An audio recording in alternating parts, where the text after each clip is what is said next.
Unlock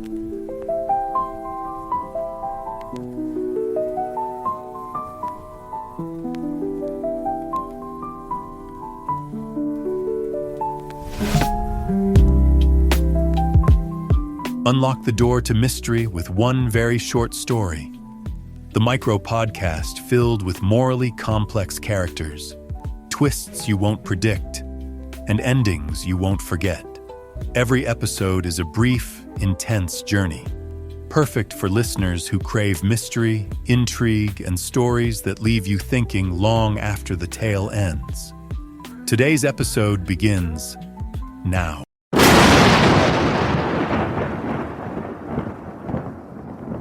Today's episode, The Atlanta Void, will begin after this special message.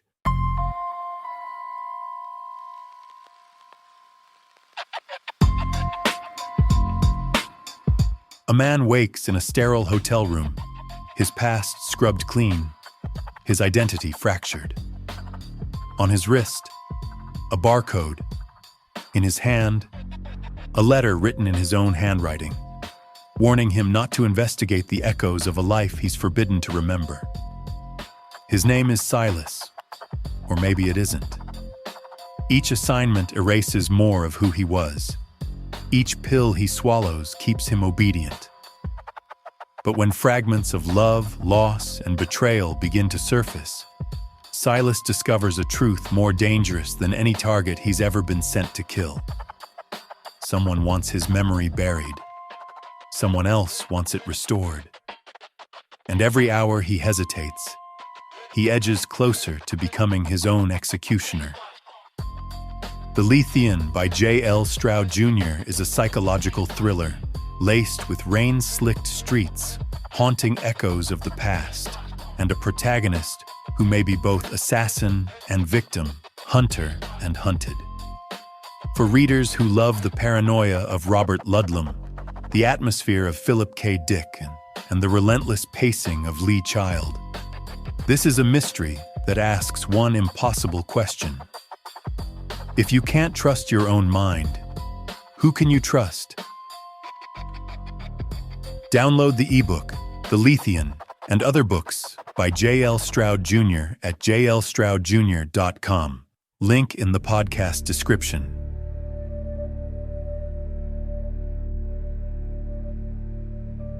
And now, today's episode, The Atlanta Void.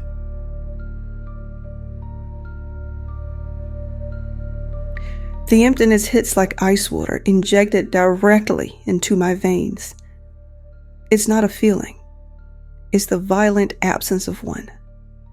One moment I'm charting Mercury retrograde for a client, the scent of old paper and chamomile tea filling my small apartment. The next, the world goes silent. Not my ears, my soul. The ambient hum of the city, the low-grade anxiety from the couple downstairs, the flicker of hope from the student across the street, all of it gone, sucked into a vacuum. I'm on the floor, the rough fibers of the rug pressing into my cheek. My lungs burned, but I can't seem to draw a breath. It's not pain. It's worse. It's nothing. A profound, crushing, absolute zero of emotion. My own fear feels distant, a tiny spark a million miles away. I use it as a lighthouse, crawling towards the window, my limbs heavy and numb. Rain slicks the Atlanta streets, turning the neon glow of the corner bar into a watercolor smear of pink and blue. And under the flickering street lamp, he stands. He's just a man. Beige coat, nondescript build, hands in his pockets. But from him radiates the void, a black hole in human form, so deep and so total it pulls the light and warmth from the air around it. He isn't looking at my window. He's looking at me. He can feel me, feeling him. My name is Sarina Gomez. I feel what others feel. It's not a gift. It's a chronic condition. Joy from a stranger on the bus can feel like warm sunlight on my skin.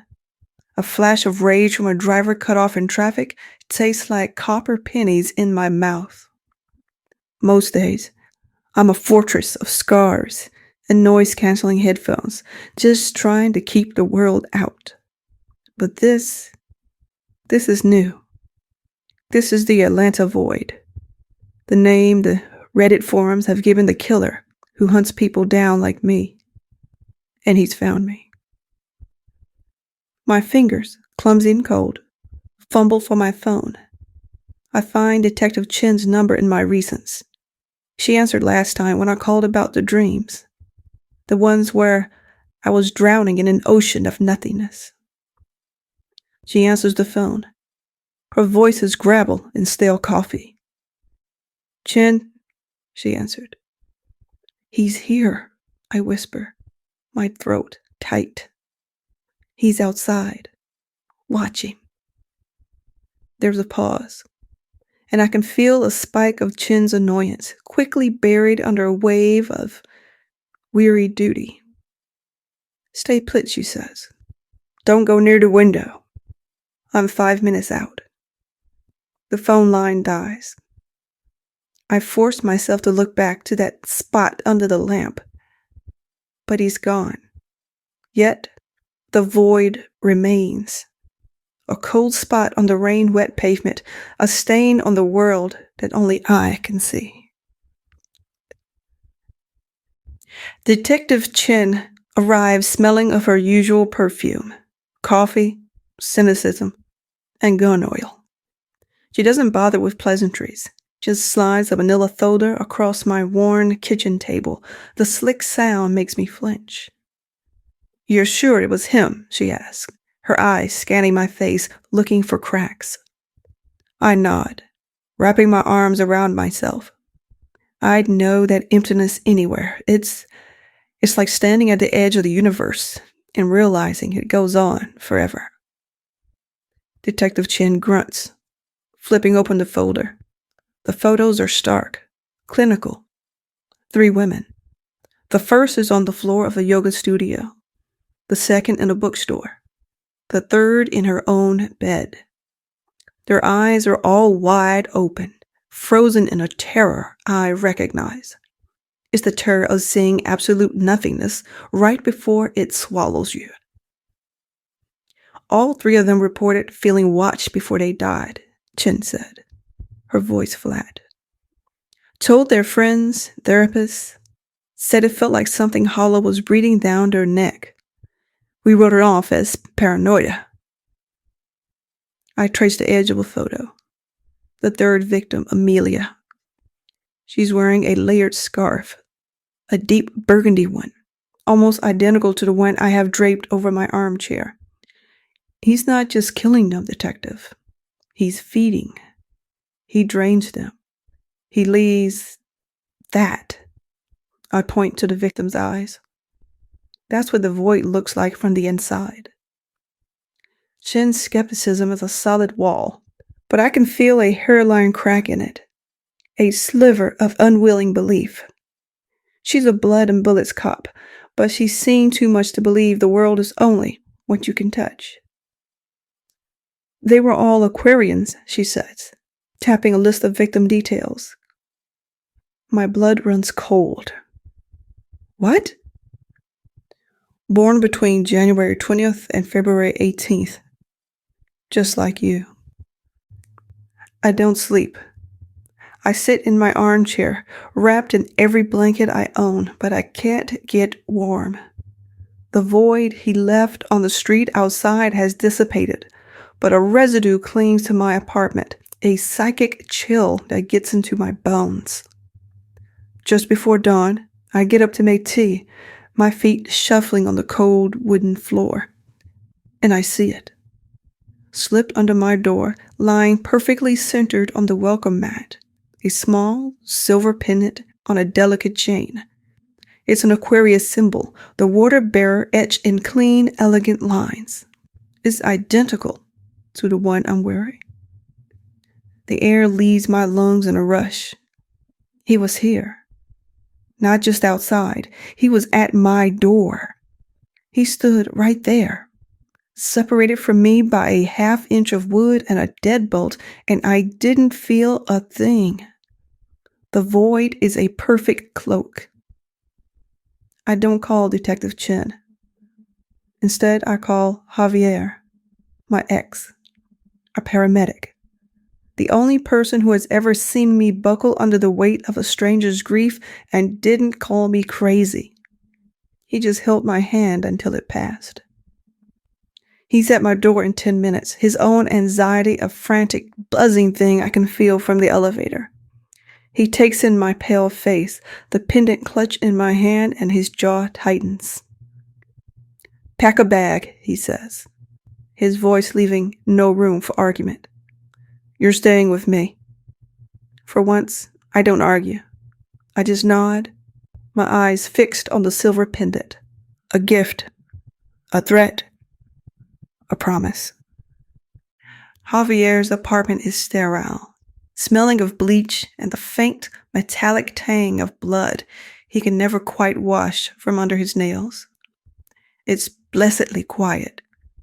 He's a fortress of calm, a steady, low hum in a world of noise, but even here, I cannot rest. With a borrowed laptop, I fall down a rabbit hole. I search for empath studies, psychic phenomena, Atlanta. And after a while, I find him, Dr. Elias Vance. A decade ago, he was a rising star in neuroscience, based right here in Atlanta. His specialty? The biological basis for empathy. He claimed emotions were just complex electrical signals and that empaths were simply human antennas with a broader reception range. He was dismissed by the mainstream, but he had a following, a private lab, devoted test subjects. Then, 7 years ago, the lab exploded. A gas leak, the official report said. Vance and 3 of his research subjects were killed. The story was a local tragedy for a week, then forgotten. I keep digging. I find an old blog post from one of his former patients. A grainy photo is attached. It's a group shot from a fundraiser, and there, standing in the back, is Dr. Elias Vance. He's smiling, but his eyes are distant. And around his neck, catching the light of the camera flash, is a silver Aquarius pendant. The pieces click into place with an audible snap in my mind. The lab didn't just explode. The subjects who died, they were empaths. I feel it then. A faint, cold flicker on the edge of my senses. The void. He's hunting. And he's getting closer. Javier returned home from a 12-hour shift, dog-tired. I kiss his cheek and make him something to eat before he collapses on the bed with his uniform on. I undress him as best I can and cover him in a blanket. Old habits. He mumbles something about my safety, and I swear to him that I would not leave his apartment under any circumstances. He smiled for like half a second, and then he was snoring. Moments later, I get a text from Detective Chen.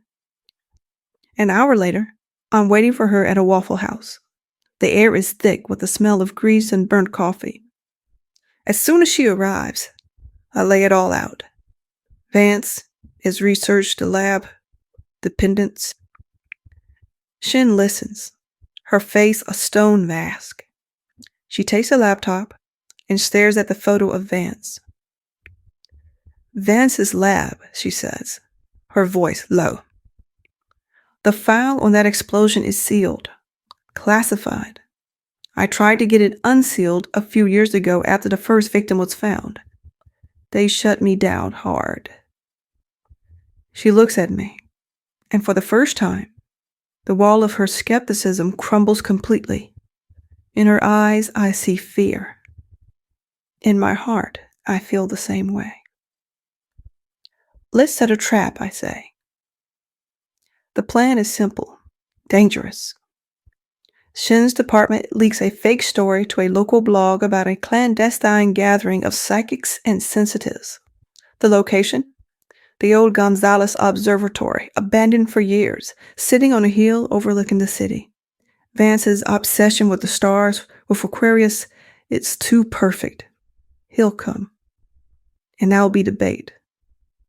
Shin resists, but I feel her agreement before she actually says it. The observatory dome is a skeleton of rusted iron against a bruised twilight sky. The air inside is cold and dead, thick with the smell of dust and decay. My own heartbeat is a frantic drum against my ribs. Every creak of the old building, every whisper of the wind through the shattered dome makes me jump. I stand in the center of the room, right where the massive telescope was once mounted. I close my eyes and try to breathe.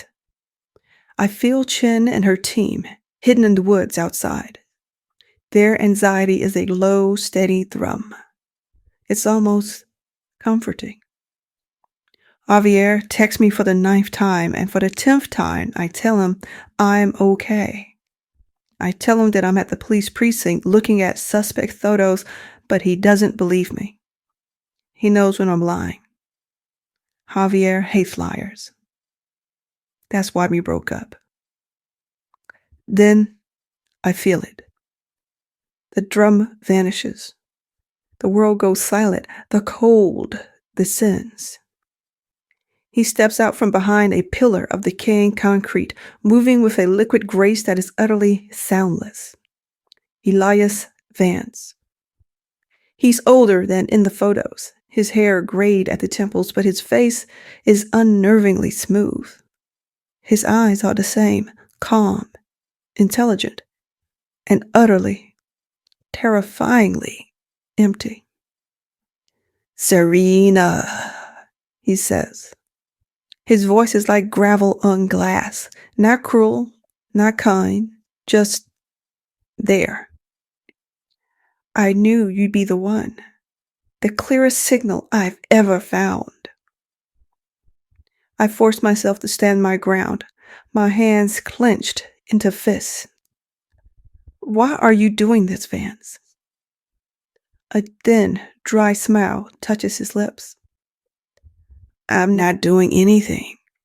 I'm unburdening them. The noise. The endless screaming noise of it all. Don't you ever want it to just stop?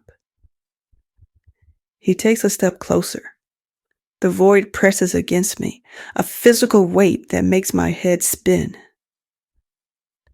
I'm offering them silence, he said. The same silence I found for myself. The lab, I say, my voice shaking. The explosion? His smile fades. For a fraction of a second, something flickers in his eyes. A ghost of a memory. A ghost of a pain so vast it could swallow galaxies. It wasn't an explosion. It was an experiment, he says. I was trying to amplify the signal, to prove it was real. But the feedback loop, I felt all of them. All 3 of my subjects, their entire lives, their pain, their fear, their joy. All of it. In a single blinding instant, it was a supernova of feeling. It would have burned me to ash. He looks at his hands, turning them over as if they belong to someone else. So I made a choice. I built a wall, not brick by brick like you. I built it out of nothing. I let the void in. I chose silence over the fire. He looks up at me, and his eyes are hungry. But the silence is lonely. I collect them now, the strong ones. I get to feel the echo of their fire just for a moment before it goes out. And you, Serena, your fire could keep me warm for a very long time. He takes another step. He's so close now I can feel the absolute lack of heat from his body. He's a hole in the world, and he wants to pull me in. For a second, I want to let him. A second of blissful, tempting surrender, to feel nothing ever again, to finally have silence. But then I feel it, beyond his void, the lingering echoes of the others. Amelia with her burgundy scarf, their terror, their final desperate flare of life. They aren't just gone. They're inside him, trapped in the silence. And I make a choice. I don't build a wall. I tear one down, my own. I open myself up, not just to the room, not just to the city, but to everything. Every feeling I've ever absorbed and locked away. The joy of 1,000 birthdays, the grief of 100 funerals, the searing rage of 1,000,000 injustices, the tender hope of a first kiss. It floods me, a tidal wave of pure, unfiltered emotion. It's agony, it's ecstasy, it's everything. And with a silent scream that tears through my soul, I push it all into him. Vance screams, a raw animal sound of pure shock. The void around him doesn't just shatter, it implodes. He stumbles back, clutching his head. His eyes, once empty, are now wide with a universe of feeling. He sees it all, feels it all.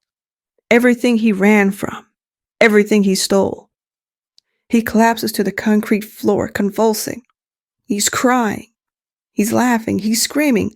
He is finally feeling. The doors burst open. Chen and her team swarm in, guns drawn. But it's over. Weeks later, they tell me Vance is in a psychiatric hospital, catatonic. He just stares at the wall, tears streaming down his face, occasionally whispering a name, Amelia. The killings have stopped. Chen calls it a win. I sit in my apartment. The world is loud again, a chaotic symphony of emotion that I'm slowly, painfully, learning to navigate without my walls. I hold a silver Aquarius pendant in my hand. It's not cold anymore. It's just a piece of metal. But sometimes, late at night, when the city is quiet and I'm drifting off to sleep, I feel it.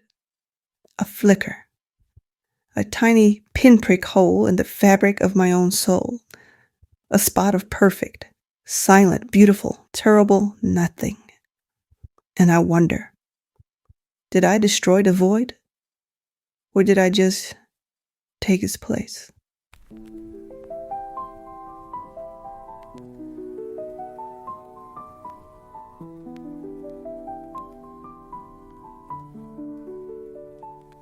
Thanks for listening to One Very Short Story.